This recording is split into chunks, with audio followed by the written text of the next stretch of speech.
के साथ स्वागत है आप सभी का SCCN न्यूज के इस बुलेटिन में। आइए सबसे पहले नजर डालते हैं आज की सुर्खियों पर।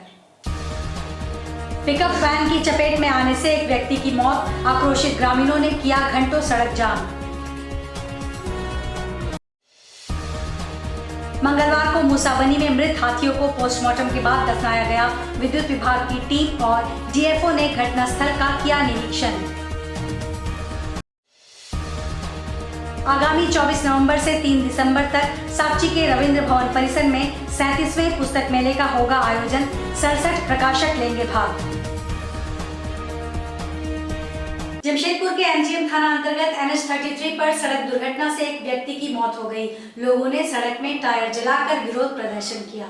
बताया जा रहा है कि मृतक व्यक्ति का नाम चरण बेसरा है और देवघर का रहने वाला है। तेज रफ्तार से आ रही पिकअप वैन गाड़ी की चपेट में आ जाने से उसकी मौत हो गई। वहीं पिकअप वैन गाड़ी भी अनियंत्रित होकर दुर्घटनाग्रस्त हो गई।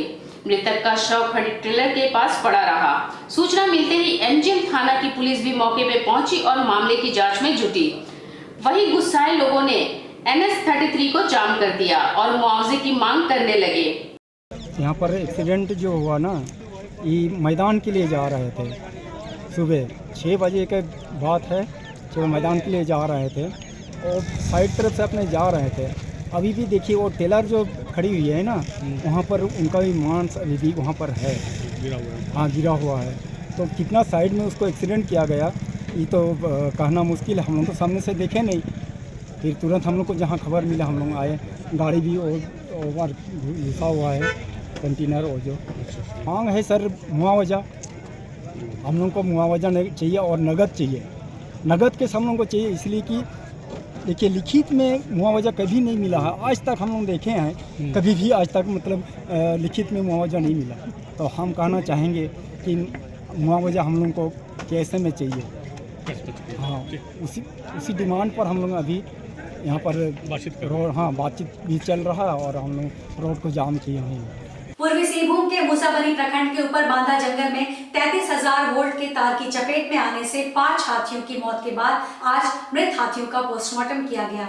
वहीं विद्युत विभाग के अधीक्षक अभियंता ने अपनी टीम के साथ घटनास्थल का जायजा लिया। निरीक्षण के दौरान विद्युत विभाग के अधीक्षक अभियंता दीपक कुमार ने कहा कि वर्षों पुरानी 33,000 वोल्ट के तार खींचे गए हैं। 50 साल पुराने होने के कारण 33,000 वोल्ट तार के टावर की दूरी लंबी है, जिससे तार झूल रहे हैं। यह तार से HCL ICC कंपनी को बिजली जाती थी। इसकी देखरेख भी HCL ICC किया करती थी। निरीक्षण में पाया गया कि टावर की दूरी कम है और इसे दुरुस्त किया जाएगा। पोस्टमार्टम के दौरान वन विभाग की DFO ममता प्रियदर्शी ने भी घटनास्थल का जायजा लिया। DFO ममता प्रियदर्शी ने कहा कि विद्युत विभाग की लापरवाही लगातार सामने आ रही है। इससे पहले चाकुलिया में 2 हाथी और फिर मूसाबनी में 5 हाथी की मौत से वन विभाग गंभीर है और यह माफी लायक नहीं है। पोस्टमार्टम के बाद वन विभाग ने सभी हाथियों को दफनाया, जिसके बाद उस पर पीपल का पौधारोपण कर पूजा अर्चना कर सभी को नमन किया गया। जैसा कि हम देख सकते हैं कि इस यहाँ पे high tension wires 33 kVA lines गए हुए हैं, जिसके अपर मोस्ट पोर्शन पे 2 जगह पे हम देख सकते हैं कि एलिफेंट का स्किन भी अभी अटैच्ड है। तो ये कहीं ना कहीं प्रूव करता है कि इलेक्ट्रिक्यूशन की वजह से ये एलिफेंट डेथ, ये 5 एलिफेंट्स का डेथ हुआ है। ये चिंता का विषय है कि अभी भी बिजली विभाग और HCL इसे गंभीरता से नहीं ले रहा है कि उनकी लापरवाही की वजह से ये डेथ्स हुए हैं। अभी इसके लिए जिला के द्वारा एक टीम गठित की गई है, जिसके रिपोर्ट का हमें भी इंतजार है। स्पैन काफ़ी लंबा है। एट प्रेजेंट जो हम लोगों का मापदंड है वो काफ़ी पहला कम स्पैन रखते हैं। ये पहले का बना हुआ और डबल सर्किट है, इस वजह से क्या दुर्घटना हो सकती है। वहाँ पे लाइन के बीचों बीच एक ट्रेंच भी खुदा हुआ है, उससे थोड़ा मिट्टी भी ऊपर नीचे है, जिससे कि अब ये विस्तृत जांच के बाद ही पता लगेगा कैसे क्या। नई पीढ़ी को पुस्तकों के साथ लगाव बढ़ाने तथा उनमें पुस्तक पढ़ने का जज्बा जगाने के उद्देश्य से द टैगोर सोसाइटी की ओर से सोसाइटी के साक्षी परिसर में 24 नवंबर से 3 दिसंबर तक जमशेदपुर पुस्तक मेले का आयोजन किया जा रहा है। इसका उद्घाटन 24 नवंबर को उपायुक्त मंजुनाथ भजंत्री संध्या 6:30 पर करेंगे। उक्त जानकारी आज संस्थान के सभागार में आयोजित संवाददाता सम्मेलन में सोसाइटी के महासचिव आशीष चौधरी ने दी। उन्होंने बताया कि इस वर्ष कुल 67 प्रकाशक इसमें भाग लेंगे तथा लोगों को हिंदी, बांग्ला, अंग्रेजी, उर्दू, संताली, हो, कुरमाली आदि के तरह तरह के पुस्तक शहरवासियों को उपलब्ध कराएंगे। श्री चौधरी ने बताया कि अपने उद्देश्य के तहत इस बार सोसाइटी ने स्कूली बच्चों को मेला आने पर फोकस किया है। इसके लिए उनके लिए मात्र 2 रुपए में टिकट उपलब्ध कराया गया है। कई स्कूलों में जाकर लगभग 25,000 टिकट प्रदान किया गया है। वैसे स्कूल जहां के बच्चे इसका भुगतान नहीं कर सकते उन्हें निःशुल्क टिकट उपलब्ध कराया गया है। शहरवासी इसका लाभ सोमवार से शुक्रवार अपराह्न 2 बजे से रात्रि 8:30 तक, शनिवार व रविवार को सुबह 10:30 से रात्रि 8:30 तक उठा सकते हैं। संवाददाता सम्मेलन में सोसाइटी के अध्यक्ष डॉक्टर एच.एस. पॉल, उपाध्यक्ष अचिंतन गुप्ता, सहायक महासचिव सुदीप बासु, पुस्तक मेला कमेटी के chairman Shantanu Chakraborty, Tagore school of arts के इंचार्ज जयदेव घोष भी मौजूद थे। ये 37 book fair. It will be started from 24th of November और एंड होगा 3rd दिसंबर तक। 3rd दिसंबर में एंड होगा, स्टार्ट हो रहा 24th ऑफ नवंबर। ये मेला का उद्घाटन करेंगे हम लोगों इस सिंगूम का डीसी मिस्टर मंजुनाथ बैजंती। वो शाम को 6:30 बजे फ्राइडे यानी 24 नवंबर ये मेला का उद्घाटन करेंगे।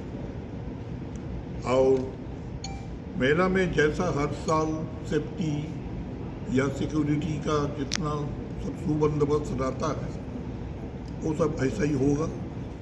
और एंट्री फी जो है गेट में उसका भी हम लोग कोई चेंज नहीं किया। दैट 5 रुपीज़ जो आ रहा 10-15 साल से वही सेम है। क्यों है? हम लोगों का मोटो है ज़्यादा से ज़्यादा आदमी आए और मेला को देखें। 5 का जगह में 10 रुपया करके हम लोगों को कोई अमीर नहीं हो जाएंगे, लेकिन 5 रुपया रहने से क्या होता, एक फैमिली से 3, 4, 5 आदमी आ सकते हम लोग। इसलिए हम लोग दाम नहीं बढ़ाते।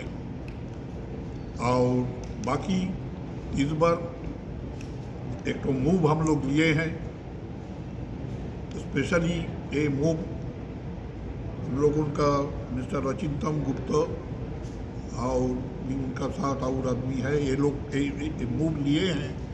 हर स्कूल में ये लोग जाते हैं। हर स्कूल में जाके 2 रुपया का ये दिया कूपन फॉर द स्टूडेंट, क्योंकि वो लोग स्टूडेंट लोग आए ज़्यादा से ज़्यादा, और स्टूडेंट का साथ ये भी आएंगे, गार्जियन भी आएंगे।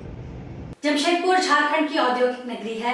यहाँ एनआईटी एवं एनएमएल जैसे देश के महत्वपूर्ण शिक्षण एवं अनुसंधान संस्थान हैं। वहीं जियाडा जैसा औद्योगिक क्षेत्र भी है। इन तीनों के सहयोग से जमशेदपुर में एक बेहतर औद्योगिक एवं शैक्षणिक वातावरण का निर्माण किया जा सकता है। इसके लिए एनआईटी ने पहल कर दी है। इसी के तहत 23, 24 एवं 15 नवंबर को संस्थान परिसर में इंडस्ट्री एकेडमी कॉन्क्लेव 2023 नामक महत्वाकांक्षी कार्यक्रम का आयोजन एनआईटी की ओर से किया जा रहा है। इस 3 दिवसीय कार्यक्रम में देश के विभिन्न उद्योगपतियों, उच्च संस्थानों के प्रमुख एवं अनुसंधान संस्थान के प्रतिनिधियों को आमंत्रित किया गया है। बुधवार को राष्ट्रीय प्रौद्योगिकी संस्थान के निदेशक प्रोफेसर गौतम सूत्रधार ने कॉन्क्लेव की जानकारी दी। उन्होंने उद्यमी और एनआईटी जमशेदपुर के बीच सहयोग की गुंजाइश के बारे में बताया और एशिया के साथ पूर्व में बैठक का आयोजन हो चुका है। इस कार्यक्रम में रक्षा, जीआरडीओ, रेल, ऑटोमोबाइल जैसे बड़े उद्योगों के साथ राष्ट्रीय और अंतर्राष्ट्रीय स्तर की कंपनियों के डेलीगेट्स को आमंत्रित किया गया है। करीब 350 डेलीगेट इस सम्मेलन का हिस्सा होंगे। संस्थान के निदेशक ने बताया कि स्थानीय उद्योग अपने उत्पादों के लिए कई खरीदारों का प्रबंधन कर सकें, इसके लिए भी B2B बैठक होगी। त्रिस्तरीय सम्मेलन में एकेडमिक, MOU, पैनल डिस्कशन, सांस्कृतिक कार्यक्रम का आयोजन होगा। इंडस्ट्री एकेडमिया कॉन्क्लेव हो रहा है, इधर में इंडस्ट्री से, एकेडमी इंस्टीट्यूट से, रिसर्च लैब से throughout the India about 40 dignitaries are coming and expected 100 industry around in and around Jamshedpur और झारखंड का है, just to improve the ecosystem of this. Students तो आ रहे हैं including NIT Jamshedpur, only 45 students आप लोग सुन लिया, but other IITs, NITs, IIITs, centrally funded institute से अराउंड 300 स्टूडेंट्स आ रहे हैं मॉडल कंपटीशन के लिए। तो that is also one part two encourage the students. About 70 models already confirm किया है, तो 20 मॉडल तो शो किया जाएगा। पटंदा थाना क्षेत्र के लच्छीपुर पंचायत के अंतर्गत बांसगढ़ गांव के जन वितरण प्रणाली के दुकानदार द्वारा कार्डधारियों को कम मात्रा में राशन उपलब्ध कराने की शिकायत को लेकर बुधवार को भाजपा नेता विमल बैठा के नेतृत्व में 2 दर्जन कार्डधारियों ने पटंदा सीओ सह प्रभारी MO चंद्रशेखर तिवारी से मिलकर एक ज्ञापन सौंपा है। भाजपा नेता विमल बैठा ने बताया कि ग्रामीणों की शिकायत है कि डीलर द्वारा प्रति व्यक्ति को 1 या 2 किलो कम अनाज वितरण किया जा रहा है।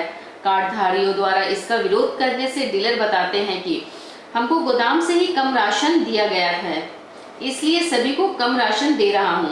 कार्डधारियों ने यह भी बताया कि डीलर पहले ही अंगूठा लगा लेते हैं और बाद में राशन वितरण करते हैं। राशन लेने से इनकार करने पर गाली गलौज भी करते हैं।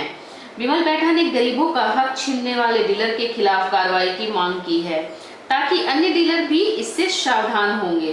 यहाँ हम लोग को डीलर है गौरचंद्र मंडल, और सही से चावल हम लोग को नहीं देता था। पहले से 1 किलो कर काटता था कार्ड पे से, अभी तो हर पर हेड रहकर 1 किलो काट रहा है। जिसका घर में 9 आदमी है तो उसका 9 किलो काट रहा है, जिसका 5 आदमी है उसको 5 किलो काट रहा है। इसी तरह से तो चावल बिजली बंटन करता है। 15 दिन पहले वो ठेपा ले लेता है, उसके बाद वो चावल देता है। वो कागज़ अपना सही बना लेता है, बोलता है कि जाओ ऊपर में जो कुछ करना है कर लो, हमको जितना देना है हम दे दिया। दीपावली, दुर्गा पूजा एवं आस्था का महापर्व छठ के समापन पर खरकई नदी तट, श्री महाकालेश्वर छठ घाट एवं आसपास में प्लास्टिक के ग्लास, चाय के ग्लास और अन्य कचरा सामग्री गंदगी नदी तट पर फैल गई थी, जिसे सामाजिक दायित्व का निर्वहन करते हुए समिति एवं नगर परिषद जुगसलाई द्वारा सफाई अभियान चलाकर साफ किया गया। श्री महाकालेश्वर समिति के कार्यकारी अध्यक्ष अमर सिंह ने बताया कि नदी का संरक्षण एवं साफ सफाई समाज की जिम्मेवारी है। हमारा धर्म और आस्था इससे जुड़ी हुई है। हम नदियों की पूजा करते हैं, साथ ही नदी नहाने, गाय भैंस के पानी पीने एवं कई जगहों पर पानी पीने के कार्य में उपयोग होता है। वहीं रजक समाज इसका उपयोग कपड़ा साफ कर अपनी जीविका उपार्जन हेतु सदियों से करते आ रहे हैं। जुगसलाई नगर परिषद के कार्यपालक पदाधिकारी मोटाई बांद्रा ने कहा कि यह महाकालेश्वर समिति का एक बहुत बढ़िया कार्य है। पर्व त्योहारों के बाद नदी तट पर साफ सफाई की पहल इस तरह का पहला अभियान है। हम आज के साफ सफाई अभियान के साथ ही जुगसलाई के लोगों से अपील करते हैं कि साफ सफाई का विशेष ध्यान रखें, क्योंकि आबादी के अनुपात में सफाई कर्मचारी कम है। अगर हम अपनी जिम्मेवारी को सामाजिक जिम्मेवारी समझकर स्वच्छता का पालन करेंगे एवं अपने आसपास के लोगों को जागरूक करेंगे तो साफ, स्वस्थ, स्वच्छ वातावरण जरूर बनेगा। उन्होंने कहा कि समय समय पर जुगसलाई नगर परिषद द्वारा स्वच्छता अभियान चलाया जाता है। सभी समाज के प्रबुद्ध नागरिक एवं सामाजिक संस्था इसमें जरूर भाग लें। श्री महाकालेश्वर समिति और जुगसलाई नगर परिषद के संयुक्त तत्वाधान में आज नदी तट पे सफाई अभियान चलाई जा रही है। अब से 2 दिन पहले ही हमने छठ का पर्व मनाया है और हम सनातन धर्म के लोग नदी के पूजक हैं। नदी से हमारी आस्था जुड़ी हुई है, गंगा जमुना जैसी महान नदियां हैं। छठ पर्व के अवसर पर नीचे कई सारे स्टॉल भी लगाए गए थे। लगभग 35-40 हज़ार लोगों का आवागमन हुआ था, जिसके कारण नदी तट पर कुछ गंदगी बिखर गई थी और हम लोगों ने अपने सामाजिक दायित्व का निर्वहन करते हुए आज ये सफाई अभियान चलाया है। क्योंकि जितनी बड़ी अनुपात में भारत की आबादी है, उस अनुपात में सफाई कर्मचारी कम है। इसलिए हम लोगों को अपनी जिम्मेवारी समझनी होगी और सफाई में अपनी सहभागिता निभानी होगी। हम धन्यवाद करना चाहते हैं जमशेदपुर के CO मनोज कुमार जी का, BDO सजिदानंद महतो जी का, श्री पीयूष सिन्हा जी अनुमंडल पदाधिकारी का, विशेष नगर परिषद के विशेष पदाधिकारी मोटाई बांद्रा जी का, जिन्होंने अपना सहयोग और समर्थन दिया, जिसके कारण ये सफाई अभियान चला है। पोटका प्रखंड के मोहनाडीह में 2 करोड़ 87 लाख की लागत से बनने जा रहे पुल का शिलान्यास पोटका विधायक संजीव सरदार ने किया। बताया जा रहा है कि मुख्यमंत्री ग्राम सेतु योजना अंतर्गत यह पुल बनाया जा रहा है। यह पुल बन जाने से दर्जनों गांव के लोगों को इसका फायदा मिलेगा। पिछले कई वर्षों से यहाँ के लोगों की मांग थी, जो आज पूरी होने जा रही है। विधायक संजू सरदार ने कहा कि पुल बन जाने से आसपास के लोगों को काफी फायदा होगा। ग्रामीणों की वर्षों पुरानी मांग आज पूरी हुई। विधानसभा अंतर्गत पुटका प्रखंड के ग्वालकटा पंचायत के मोहनारी ग्राम में 2,87,00,000 रुपया से मुख्यमंत्री सेतु योजना अंतर्गत पुल का शिलान्यास हुआ और ये कई वर्षों से भारत आज़ादी होने के बाद से इस नदी नाला पे पुल का निर्माण का मांग करते हुए आ रहे थे और ये मांग आज पूरा हुआ। और जैसे ही ग्रामीण का जो आवेदन आया था उनको उस आधार पर हम लोग अनुशंसा करके इसको काम करने का कराएं। और हमें लगता है कि इस क्षेत्र में जो मुख्य पथ से जोड़ने के लिए जो ये लोग बरसात का समय में जोड़ नहीं पा रहा था, वो हमें लगता है कि आने वाला दिन में वो बन जाने के बाद वो सफल हो। आज के इस बुलेटिन में बस इतना ही। हम फिर हाजिर होंगे कुछ और नई खबरों के साथ। तब तक के लिए SSCN न्यूज की पूरी टीम की ओर से मुझे दीजिए इजाजत। नमस्कार।